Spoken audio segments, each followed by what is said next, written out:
So just take a couple of slow, gentle breaths. We could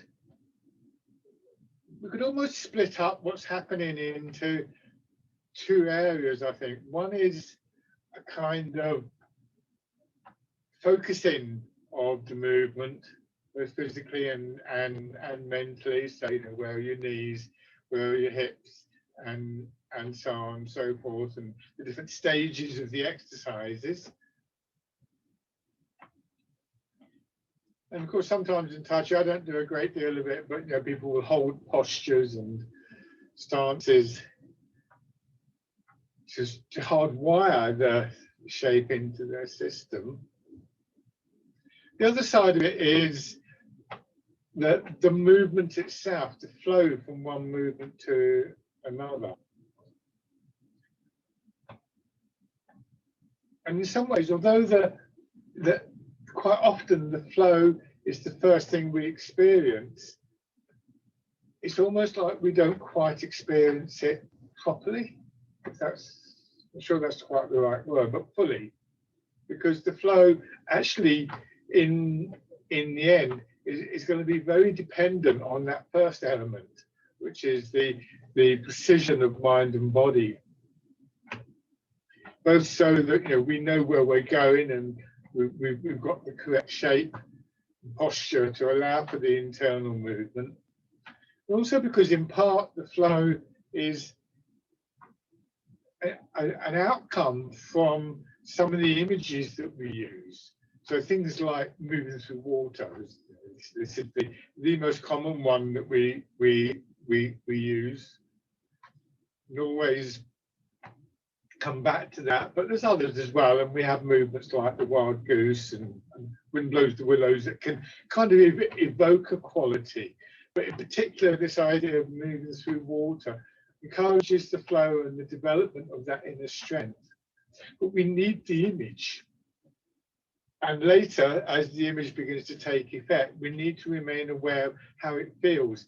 And so that requires quite a deep focusing of our attention. One that is aided by an awareness of precision. And that gives us a flow that comes from the inside out rather than from the outside in. People sometimes say to me, you know, why don't I use music? And partly it's because I quite like the kind of quietness of Tai Chi. But also because you know, people say that the music helps them to get the flow. It does, but it comes from the wrong place. So you know, turn the music off and you're no longer flowing. Whereas if you develop the internal source of the flow, then nobody can turn it off, basically. So when we're practicing like this, when we're in a class or when we're practicing on our own, sometimes the emphasis will be on one or the other, I think.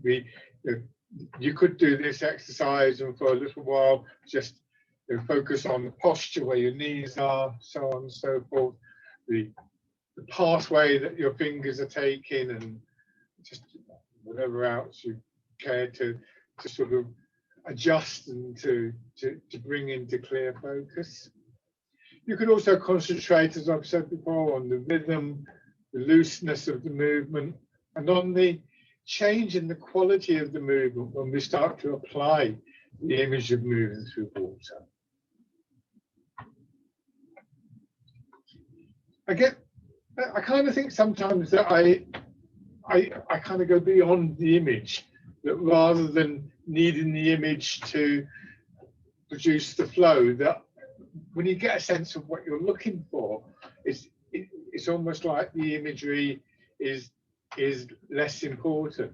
But I have to say that's quite a long-term aim, and in my experience at the moment is inconsistent.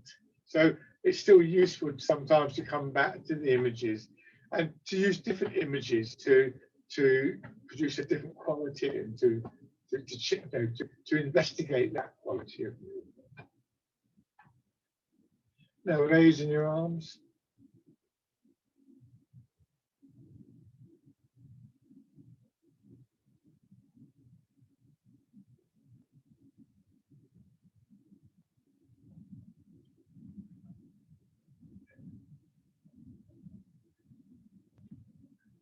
and just let your hands. And then just easing your weight forwards and backwards. Sometimes people will say they find the concentration difficult, and I think this is one of those times when it's quite useful to reframe what we mean by a term like concentration. It's not really concentration that we want to be thinking of. Gathering our thoughts, settling our thoughts. I've used the image sometimes of a sheepdog herding sheep, sort of chivvying the thoughts in. They're all slightly different ideas and slightly different methods to the idea of concentration, which is quite a tiring thing and is quite restrictive. How many times have you said to somebody, quiet, I'm concentrating, or don't talk to me, I'm concentrating on this? Because concentration is quite a narrow focus quite often, whereas what we're looking for has an element of that sort of focusing, but has a broader quality to it. Anchoring is perhaps another way of thinking. So I've used the term anchoring in various ways, but our root anchors our body, and awareness of our root anchors our attention. Another sort of possibility. These are all things that you want in the back of your mind as you're doing the movements. And bring your hands into the movement, feeling them follow. And this is a really good example of an exercise that can help us become aware of the quality of the flow of the movement, both in terms of, I suppose, your arms in particular flowing through the water, and through that sense of the internal flow, the movement, the rhythm, the energy, whatever label you care to put on it. But the idea, the intent that flow is going to improve, become stronger, more universal through your body, because you may well notice an ache somewhere or something like that, some kind of blockage.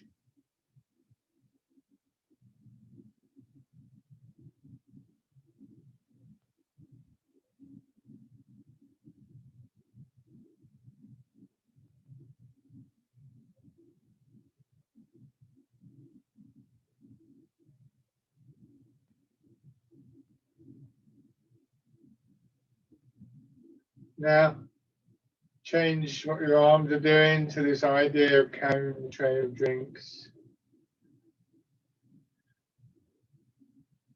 There's a number of things that you're monitoring while you're doing this. Are you, for instance, if you go too far forward, are you getting that shaking, stiffening up, or too far back?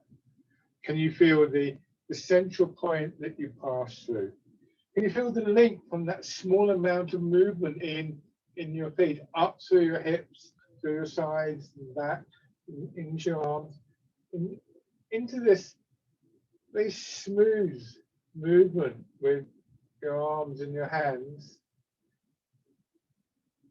And rather than thinking, excuse me, rather than thinking, well, you've got to push your arms forwards, as you go forwards, you do this. Just think of this angle here between your arm and your torso, getting a little bit bigger, and then smaller, and then get that out of the way. The angle here, that angle gets bigger, and then that angle gets bigger. So rather than this, it's an extension outwards with your arms. It reminds me of a cat. You've ever watched a cat sort of sneak into somewhere where it shouldn't be, and they'll stand there, and then a paw will go out very, very slowly and just sneak in, as it were. So again, we can use a combination of an awareness, the angle in the elbow and so on, and imagery to produce the effect.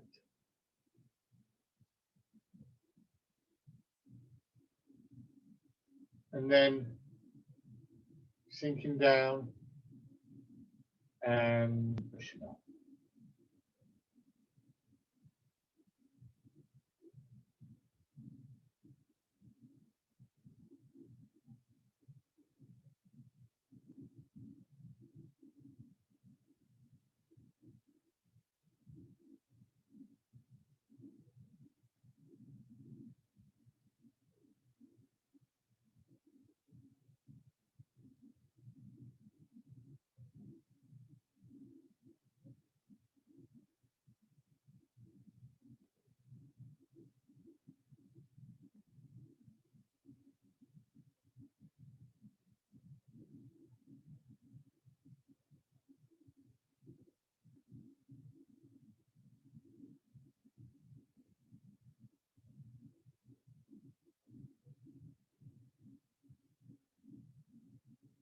And then changing the wild goose again.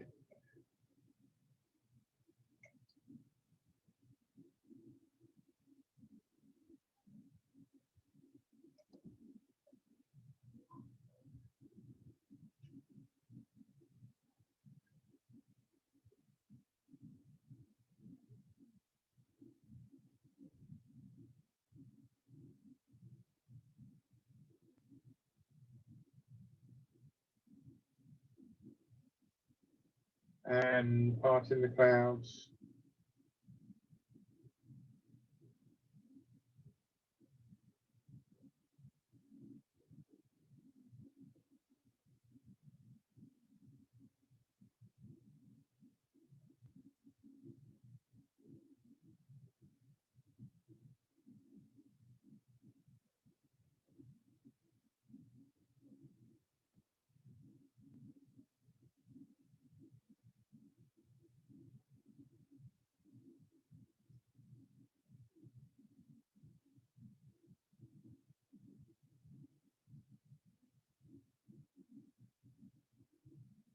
And then dragon plucks the stars from the sky.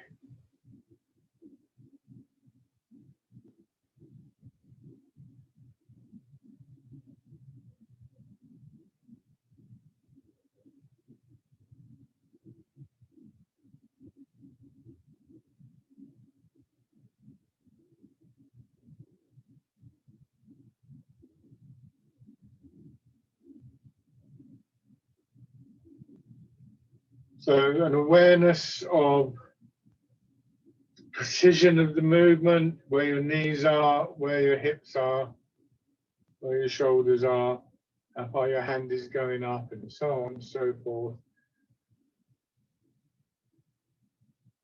And an awareness of the movement that takes place between whatever reference points really you're choosing to focus on.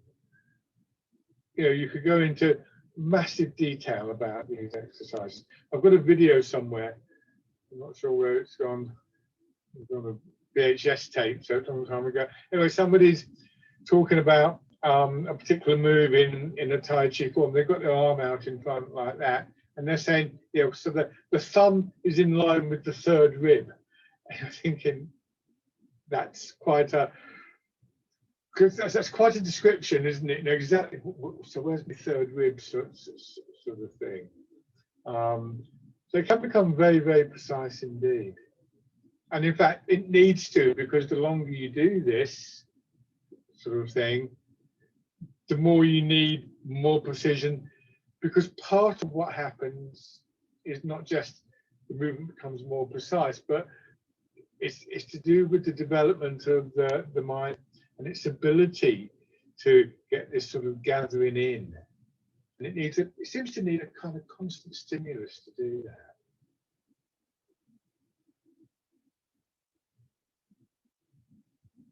Now changing, pushing in 4 directions.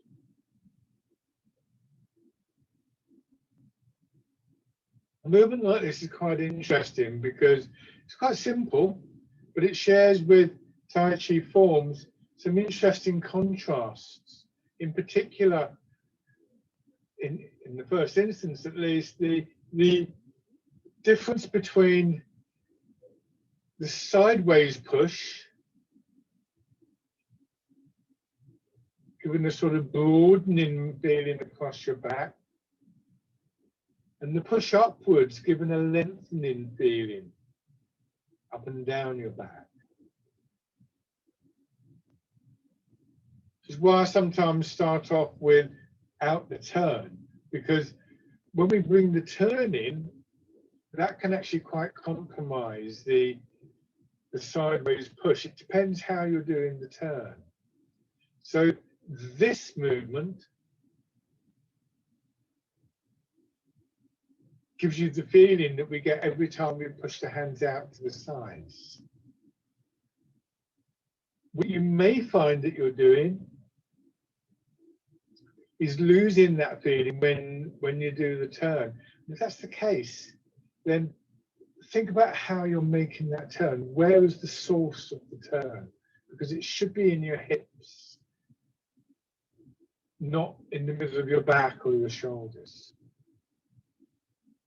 And it's a good example of where that trained, focused awareness, the gathering in of your thoughts into quite microscopic detail, actually has a profound influence on the flow of the movement.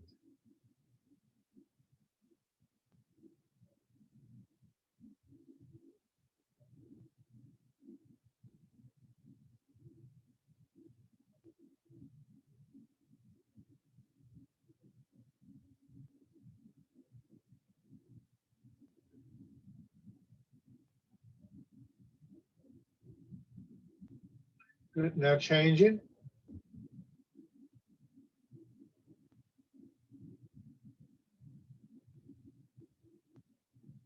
This is the same. It's a strongish movement in your shoulder. I always think this one with that rotation outwards. Try not to do this, so it's this, not this. With the shoulder up around your ear. When you add the turn in, if you add the turn in, which we're doing now if it's comfortable, you will get more of a feeling of pulling down your back, but you shouldn't get a tightening. So again, you need to think about how we're making that turn.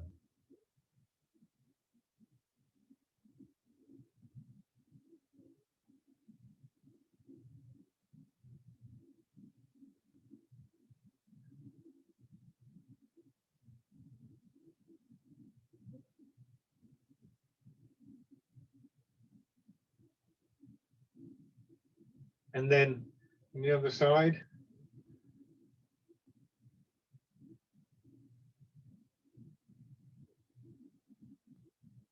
Remember, weight forward, hips back, pelvis hanging. Really important that, I suppose, really as a first stage of developing that precision in mind and body, that our posture is accurate.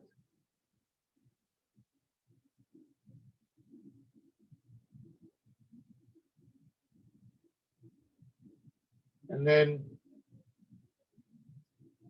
and in the turn,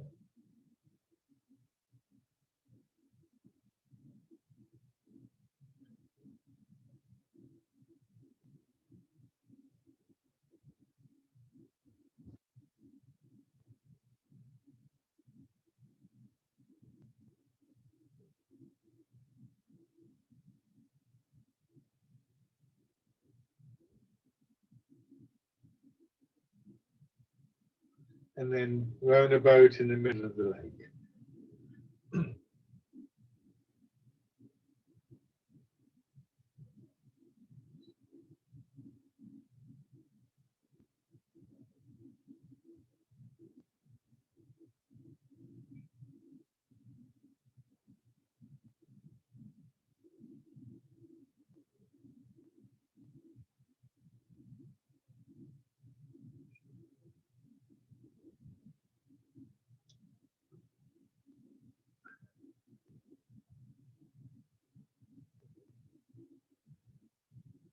One more time.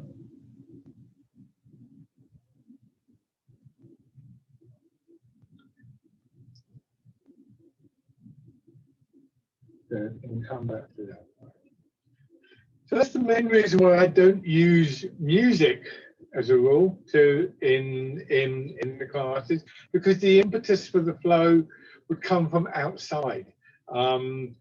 You know, if you would go to a kind of dance club or something like that, and people were dancing, and you pulled the plug out and the music went away, they'd all kind of like drift to a halt and so on and so forth.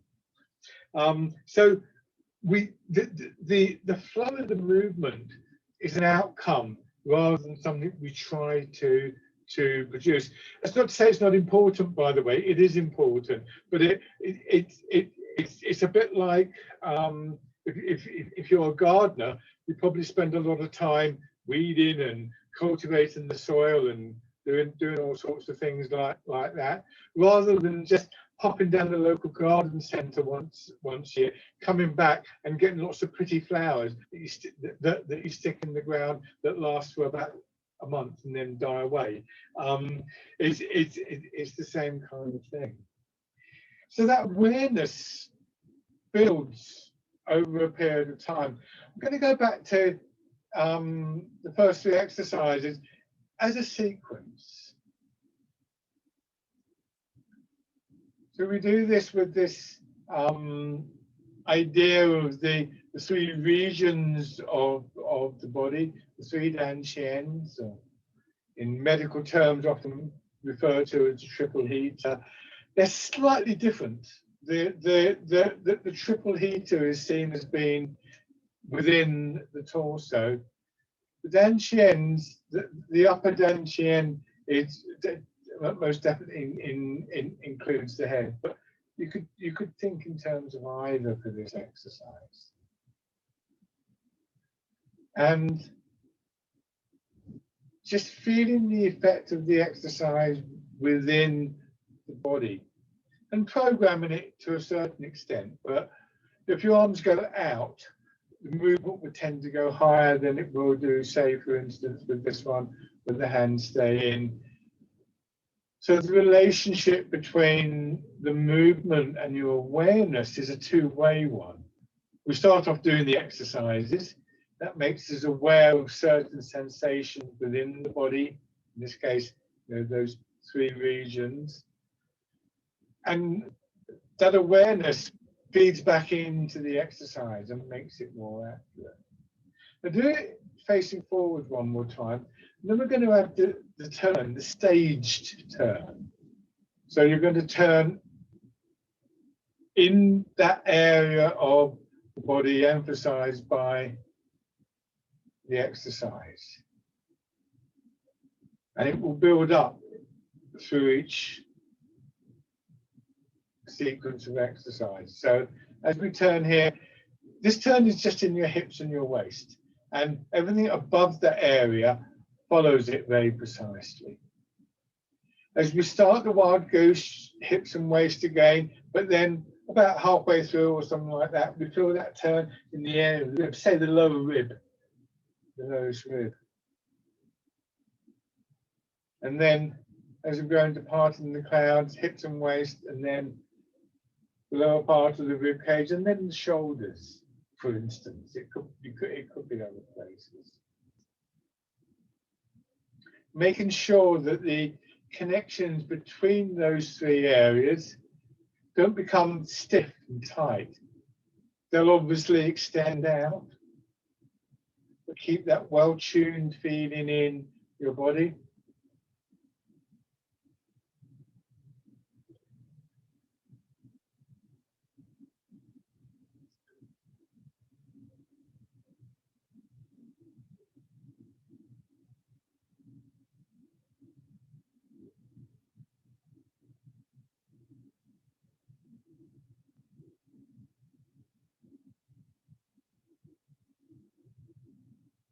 And this progression up through the body, a kind of, if you like, an expansion up through the body, applies to pretty much everything that we do.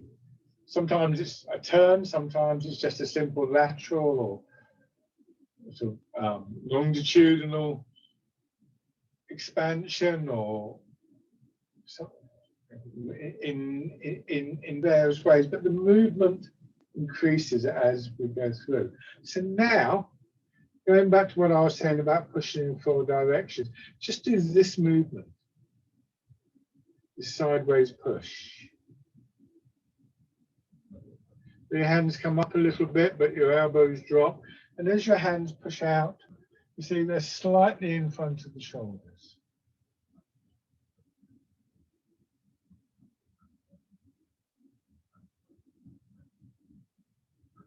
So now add the turn. So as you begin to push, turn in your hips a little bit.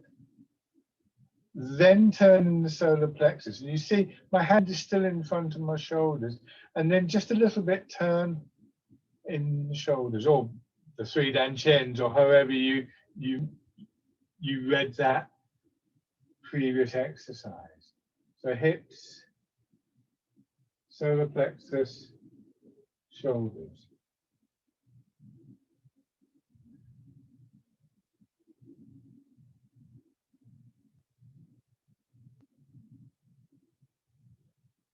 And what you start to get is a real sense of a push behind your hands. That same thing as I said before about, you know, the angle in the shoulder and the elbow extending. But you can begin to get a real sense of a movement and energy building through the body, like a wave coming into the beach builds. And in particular, if we apply an image, again, like moving through water with the resistance there, we start to realize that this is related to the build-up of that internalized strength.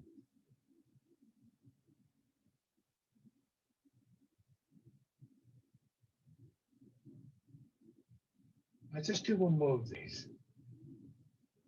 I don't want to spend too long on this, although we could spend a long time just training this, but I want you to feel how that works in other exercises. The same idea, it's not going to work in the same way. So go into bear play. Can you feel one way or another how that build-up works through your body? I'm not going to say how I think it should happen.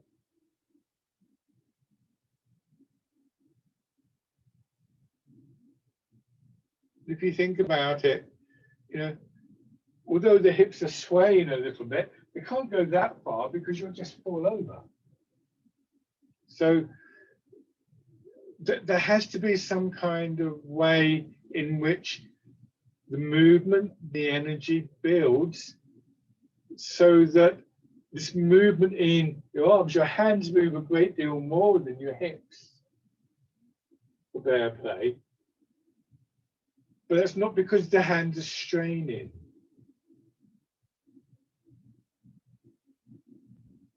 Remember that idea of the cat's paw?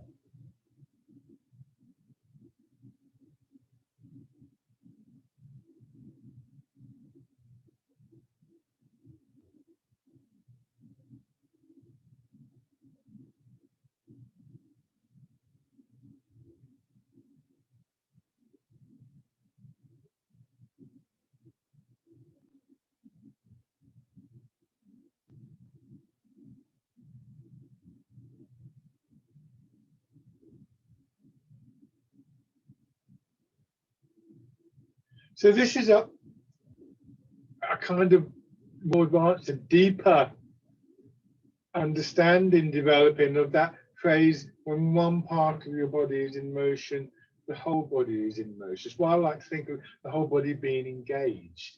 The movement will build for you. And again, another reason why I like to use the term cultivation, because we cultivate the movement.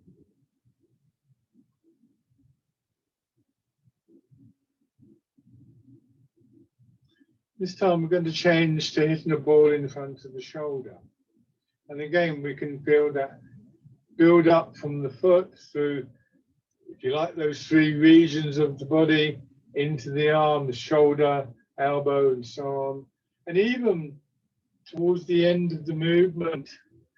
Again, I'll come closer so you can see the fingers opening out a little bit. It's a bit exaggerated. Yeah. As you go through, you see how they get a little bit straighter. Don't stiffen them up, but so that they expand right at the end. Think of one of these novelty balloons, of it's not say a rabbit with ears and so on and so forth. You blow into it, and it will gradually inflate right the way through.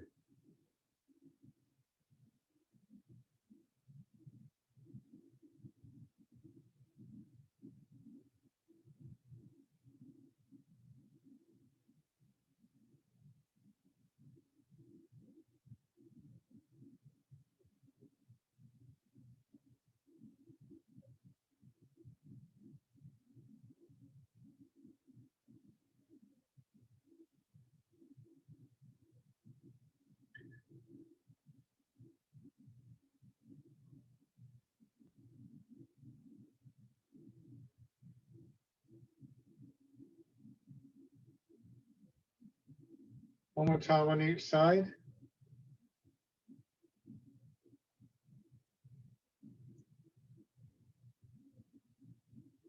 Now, still in the parallel stance, and we're going to move into swimming dragon. And as a stronger exercise, it's important that we have that sense of the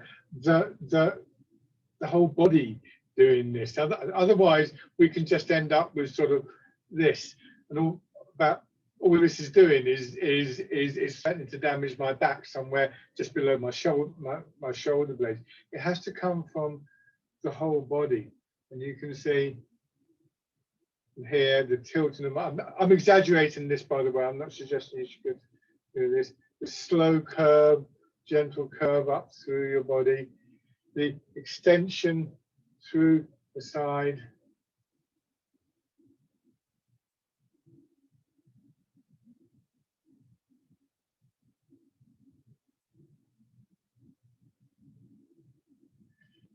Some movement in the knees, that sort of movement, but I really am exaggerating that.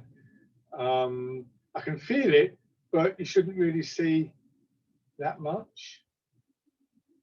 If I bring my feet together, you'll see much more movement in the knees. But as I've said before, please be very careful if you're going to do that, because it's not worth wrecking your knees. Be careful of these tendons. It's good for tendons, but don't overdo it. Hands in front of you, following the movement. And again, we use that image of the three dantians. You drop down, bringing your hand underneath, and then between belly and solar plexus.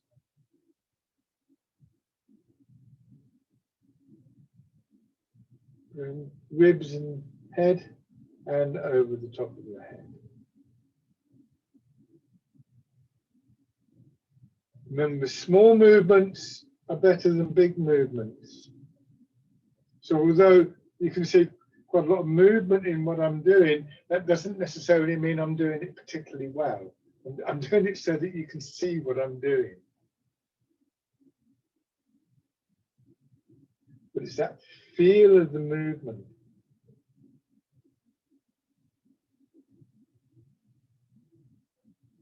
Swimming dragon.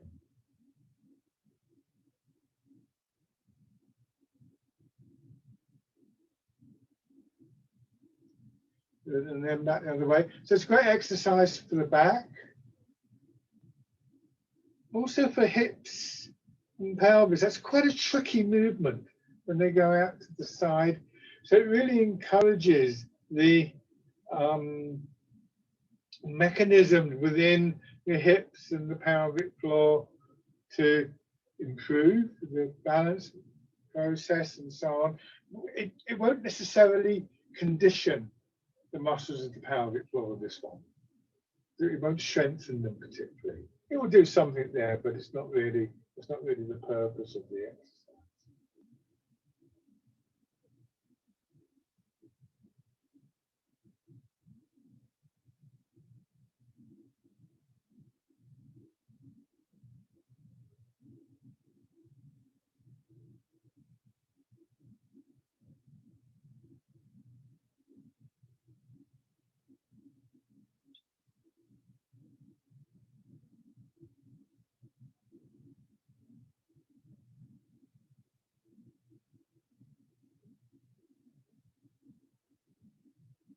Good. And shake.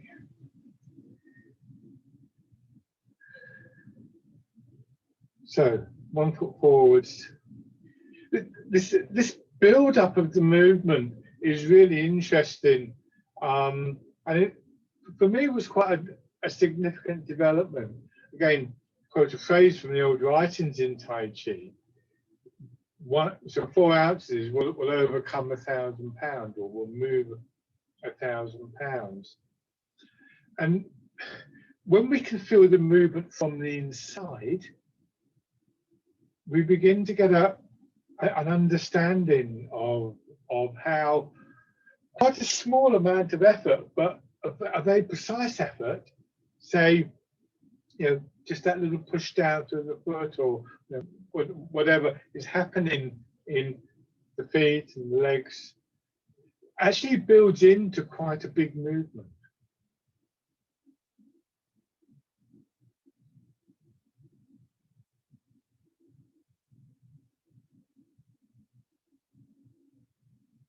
Raising your toes and your heel.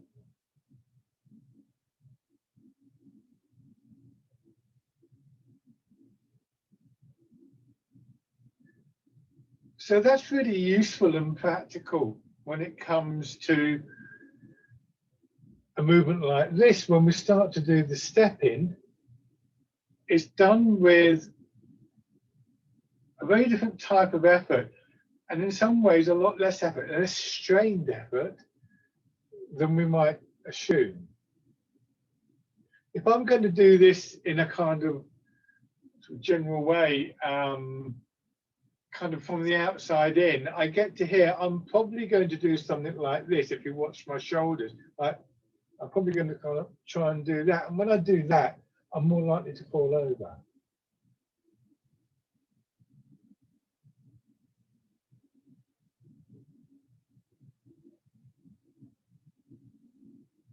And then on the other side.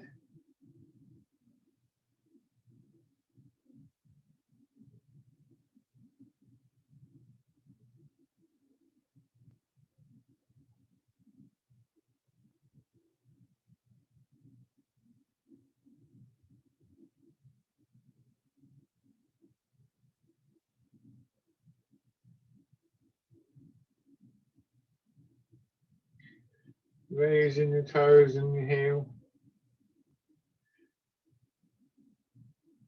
Those elements that I talked about earlier, an awareness of the flow, an awareness of the precision of the movement, cultivate the mechanisms through which body and mind engage and influence each other.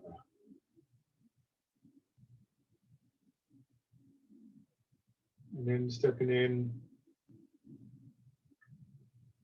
So if we decide that, we want to do something like some people put it, move the chi, move the energy, that is something that is enabled through this development of those 2 aspects of the art.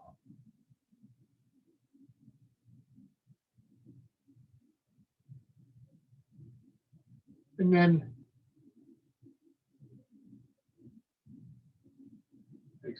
it also means that the type of effort we might put into moving the energy or sending energy to a particular part of the body is the same effort, same type of effort, same style of effort as we might use doing this step-in and then going back. So nothing is forced, nothing is imposed on the body or on the pattern of the flow of energy.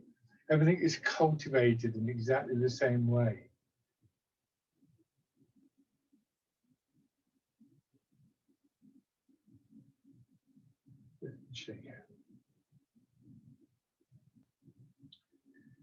And that's important, that if we're going to get into it, and people are interested in for instance the Dantians, or if you want to try and use these exercises to promote some kind of healing in a particular part of your body, all of which are quite valid to do, it's really important that it isn't forced. If you were to go to say to have a massage, and you're laying on the massage table. The person came and said, right, and they got a hammer, and they really started kind of bashing away at you. Hold on, I'm not gonna, you wouldn't put up with that, I hope. Don't do it to yourself. Everything must be done very carefully and cultivated in the same way you might prune a rose bush or something like that. If you employ a gardener and they came along with a big chainsaw and said, well, I'm going to do something about your rose bush today, go away. It's a delicate operation. The same thing should be done within yourself for your own healing. So sinking back, hands at your sides, bird folds its wings, going forwards, and this real sense of the sternum in the middle of the rib cage drawing back and then pushing forwards. Think of your ribs as like a folding door, and the sternum as the hinge between them.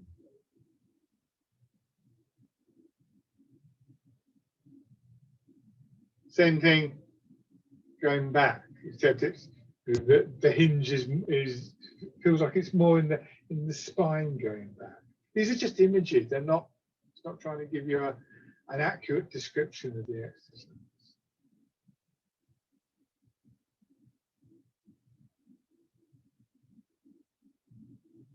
Observing how each movement affects your body can be a really good aid if you are looking for an exercise, say for your shoulders or something like that. You can begin to identify the one that works best for you.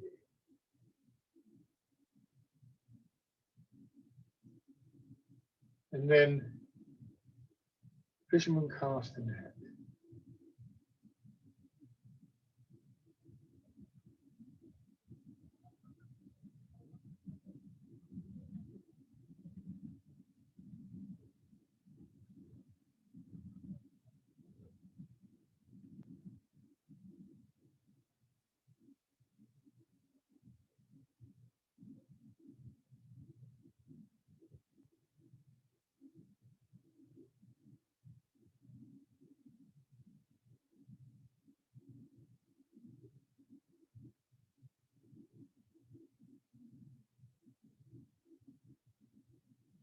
One more time.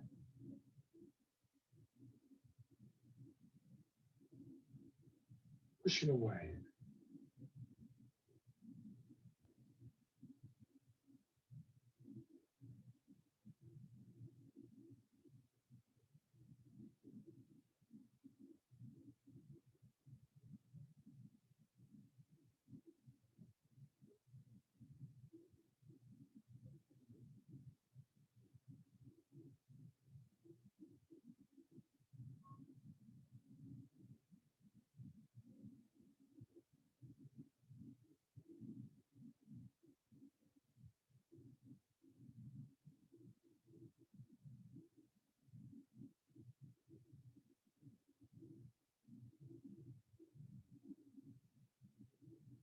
And then wind blows the willows.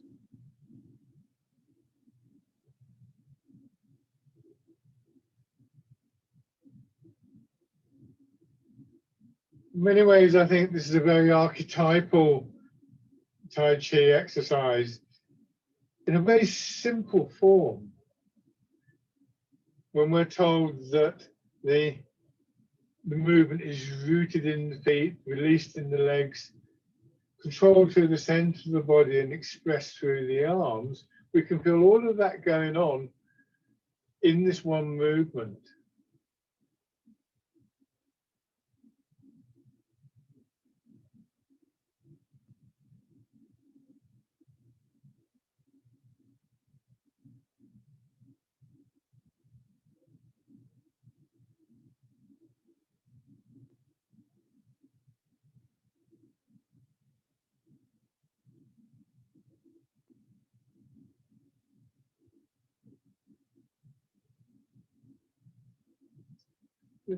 And shake hand. And the foot forwards. So sink back, pushing forwards.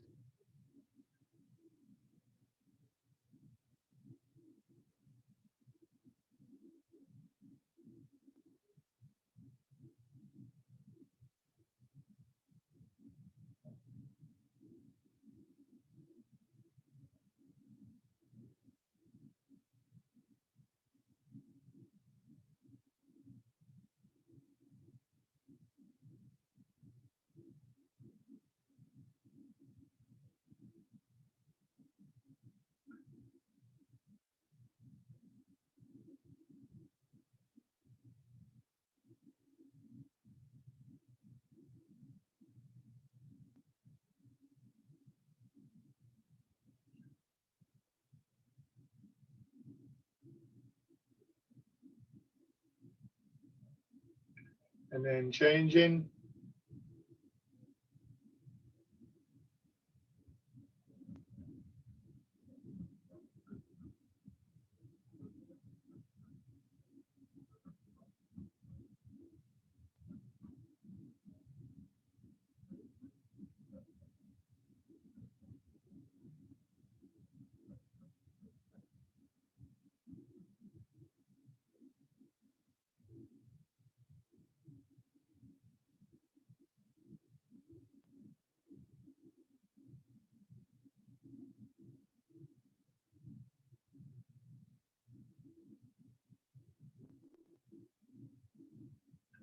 And change.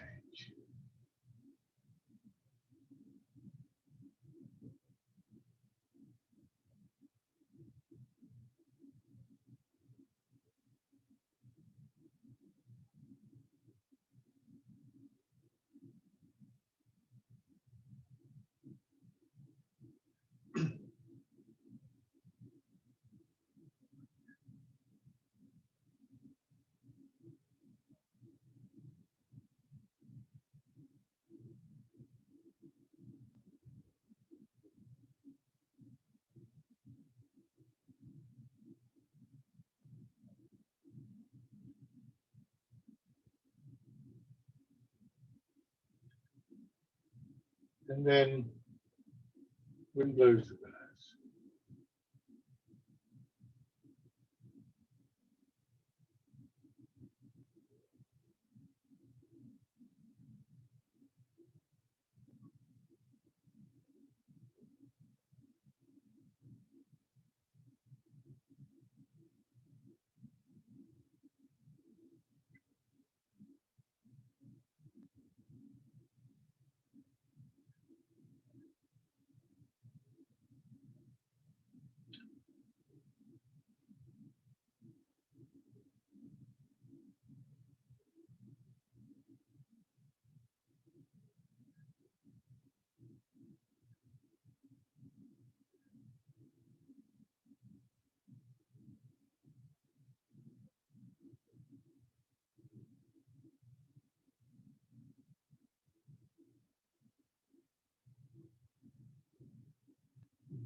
This notion of the energy and its movement is fundamental to Chinese medicine and a lot of Chinese arts in one way or another. It's often understood in slightly different ways depending on the particular area that you're looking at. So if you were looking at, say, for instance, Chinese medicine, you would see it in one way. If it was something like feng shui, which is their geomantic art, you might see it slightly differently. It will be related. But in Chinese medicine, the phrase used is that the energy follows the thought and the body follows the energy.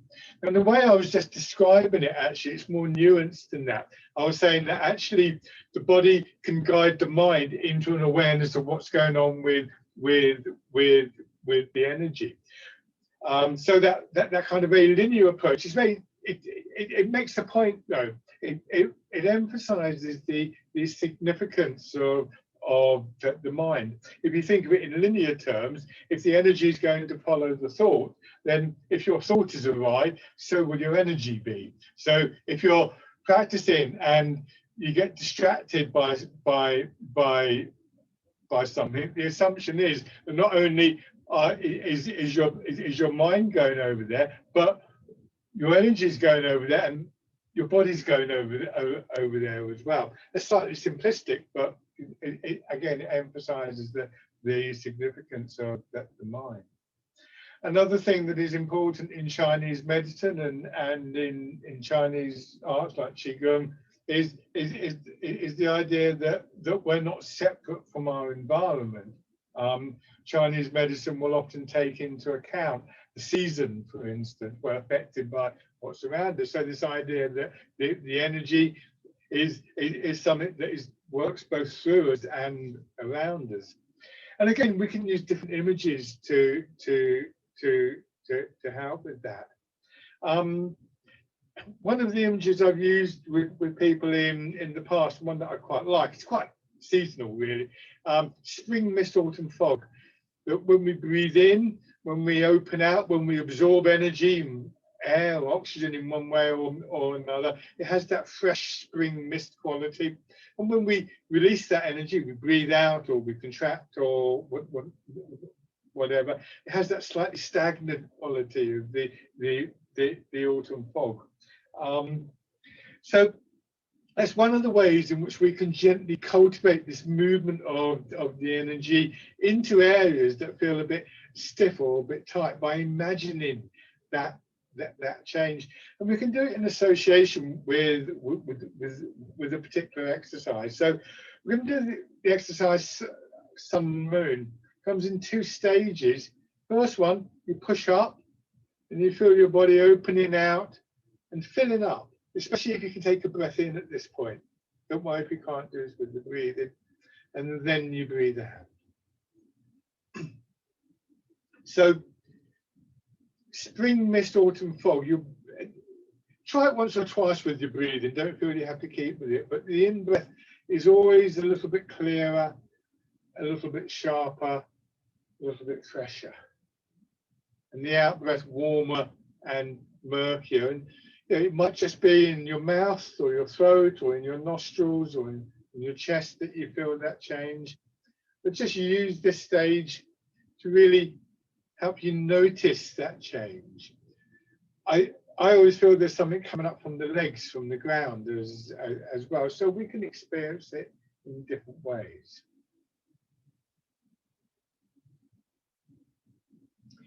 The second stage is the small circle within the bigger circle. And again, you can choose to do that with your breathing if it suits you. And we alternate between one and the other. And in that inner circle, that's when you may choose to bring your attention to that area that feels blocked or tight.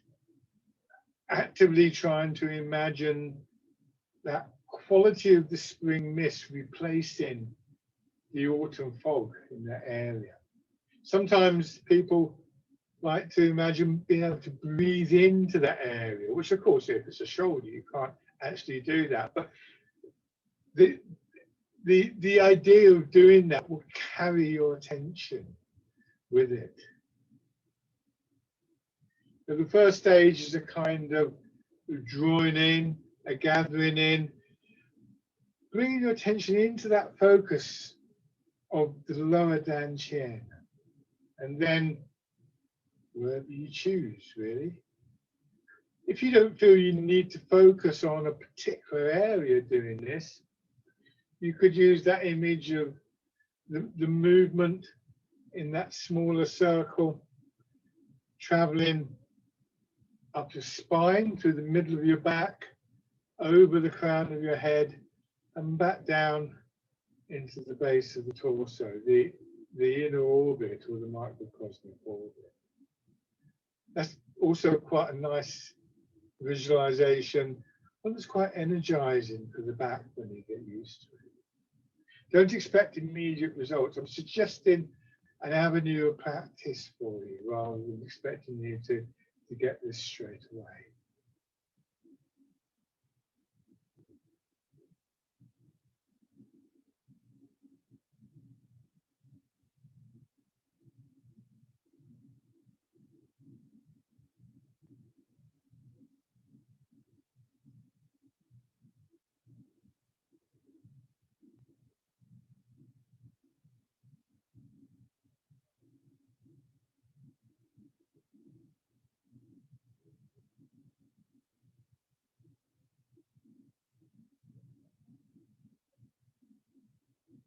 Let's do one more round.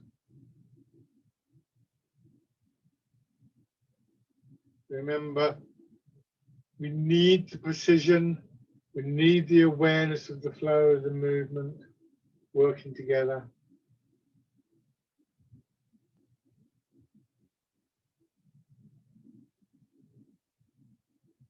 Good. And then rubbing your hands together.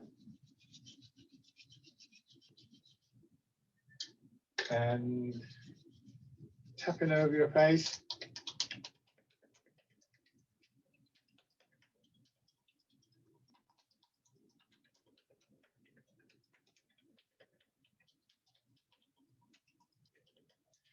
Over your head and neck.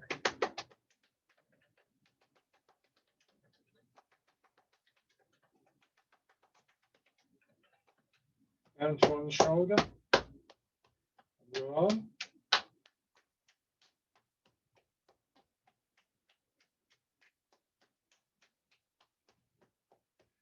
The other side.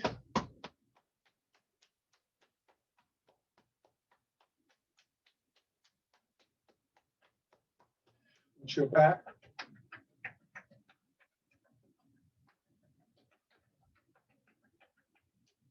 Around your hips.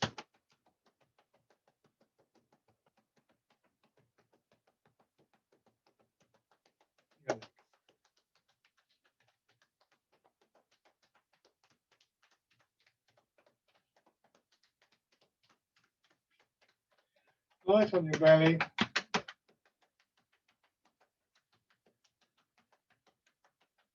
And the upper part of your chest.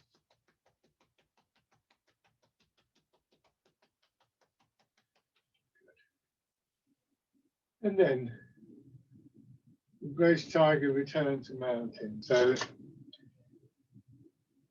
sinking down and pushing up. And again, that better trained awareness means that you may notice more about this process of drawing back into your center. Make that more accessible to you or useful to you in your daily life. Maybe, as I've suggested before, just focusing on one aspect of that to really hardwire it into your system so that it's there at need.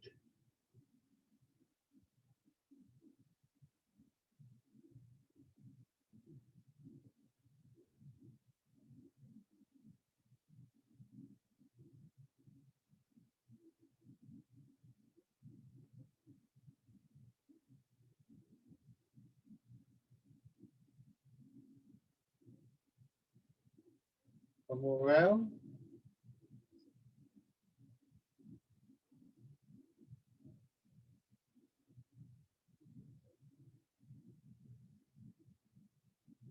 And stand.